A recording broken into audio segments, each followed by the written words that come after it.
So after 5 months of deadlock, the Rwanda Bill has finally passed through Parliament. It's poised to become law after peers ended their standoff over the controversial policy. Well, the showdown comes after the Prime Minister declared that enough is enough and said MPs and peers will sit through the night to get the bill passed. So it now designates Rwanda as a safe country and will allow the government to deport asylum seekers to there. Let's get some analysis this morning from the political commentator Benedict Spence, who joins us in the studio. Good morning to you, Benedict. It was a late night, perhaps not as late as some people feared it might be. A slog, nevertheless, for the government. What happens now? Are we going to see these flights taking off? Well, I suppose that's the key thing. This is not a straightforward case of the government's passing this law and everything's hunky-dory and the flights can just take off. There will be legal challenges. We've seen that before. We saw that initially when all the way back when Priti Patel first floated this policy and there were talks about getting flights off the ground. Actually, there's been legal challenge after legal challenge, including, of course, the Supreme Court ruling the policy unlawful. So there is still, I think, a little bit of way to go. Rishi Sunak himself said that the other day. He said that there's yesterday, between 10 to 12 weeks, he anticipates, until they expect flights to get off the ground, so he will miss his spring deadline unless he's also going to pass a law to change when spring is.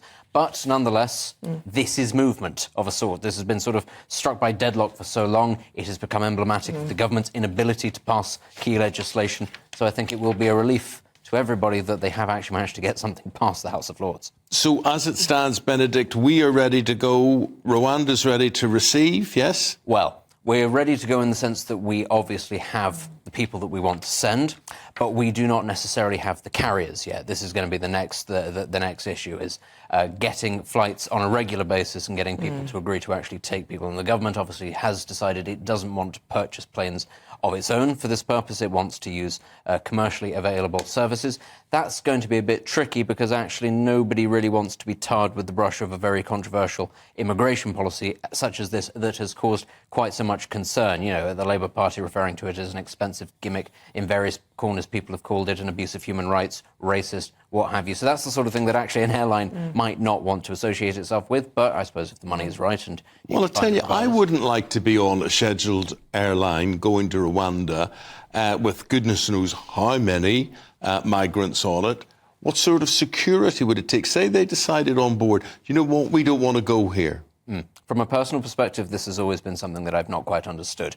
Other countries do have specialised aircraft to deport people. I don't know why, for some reason, we've decided that this isn't a thing that we want to pursue, but that is the choice that they've decided to make. It, I suppose, has played into, one of the many things that has played into this policy being held up has been that difficulty.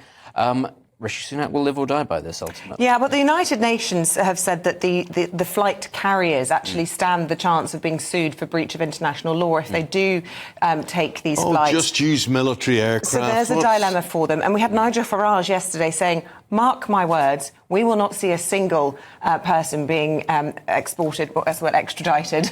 Not even the correct word. What's the word I'm looking for this morning? We don't even know. Deported. Yes. There we go. Sorry, it's taking me a while this morning. It's very early. To Rwanda, because even though there is this sort of amendment of Section 39 that ministers are allowed to ignore it, there's now human rights legislation that has been built into our legal system here, which means there'll just be legal challenge after legal challenge. As I say, it's going to be a long old slog, and I think actually even Rishi Sunak's 10 to 12-week timeline is a little ambitious. I think that that's probably the best-case scenario, after which time we will have already had the local elections. Who knows if Rishi Sunak will even be in a position to be pushing forward this policy. A lot of people seem to think that if it doesn't go very well for him, there may even be a leadership challenge. I must admit, I'm thinking the way Nigel Farage thinks. I mean, you just cannot imagine this going ahead now. What about our friends at the European Court of Human Rights? Will they be rearing up about this? I think that they'll be looking at this very carefully, obviously, but there's also a lot of interest from other countries who have floated the idea of pursuing similar policies, Denmark being one. So it's not simply a case of little old Britain deciding that it's going to take on the ECHR alone, should that come to it. There are going to be other interested parties who have had major issues with massive influxes of illegal migrants claiming refuge there that they can't do anything with. I mean, in Denmark's case, it decided it was going to recognise parts of Syria safe, even though it doesn't recognise the Syrian government, in a desperate bid to try to send people back. So there are all kinds of legal obstacles that lots of countries in Europe are facing. So whilst there are, as you say, legal mechanisms against this, I think there is an increasing sort of fervour, an increasing mood for some solution to be found, because this isn't sustainable. And even Labour have talked about offshoring, haven't they, in some way? And we've got Yvette Cooper on the programme, the Shadow Home Secretary, a little bit later on. We can ask her whether they'd be jettisoning this legislation as soon as they get in, or whether or not, if it works as a deterrent, if the flights do go off, they might actually decide, maybe we will keep it. It'll be interesting how she plays it this morning. I mean, she was, in fact, the one, I think, yesterday who described it as an expensive gimmick. And I suppose... £500 million for a scheme that will only cover 1% of asylum seekers, she said. Yes, which is very much a query that I and a lot of other people have. But I suppose the alternative is what? I would imagine a much more expensive scheme. What, are you going to build permanent detention centres in the UK? Are you going to purchase those UK government flights to send people? There are no cheap options to solving this. As much as people say, just invest in speeding up processing people, that doesn't necessarily solve it if you're just saying approve, approve, approve, or denied, but we have no way of getting rid of you.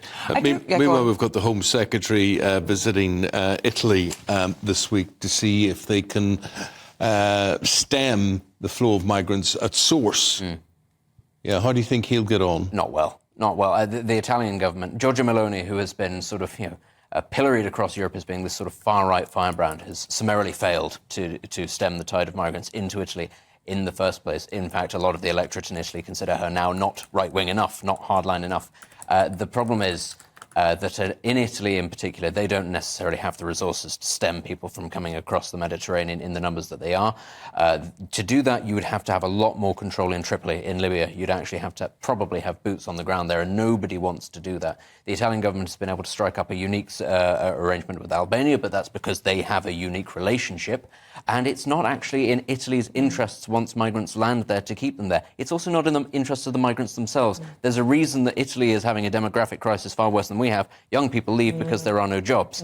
The same reason happens when migrants get to Italy and they see that there are no jobs, so they move north. And Italy does not want to keep a hold of these people. Why would it? Just a final thought. I always think it's worth remembering what a small percentage of net migration these illegal crossings are. I think it was 30,000 last year, with 750,000 people coming into this country, most of those legally. I think the figure's 672,000 of those, 634,000 of those were students that the government have said, come on in. And, all this legislation for 30,000, but thousands and thousands of these people coming in and never leaving. I think that's the great big sort of smoke and mirrors about all of this, is that the government has made a big song and dance about illegal migration, which, let's be clear, you cannot take yourself seriously as a government if you can't police your own borders.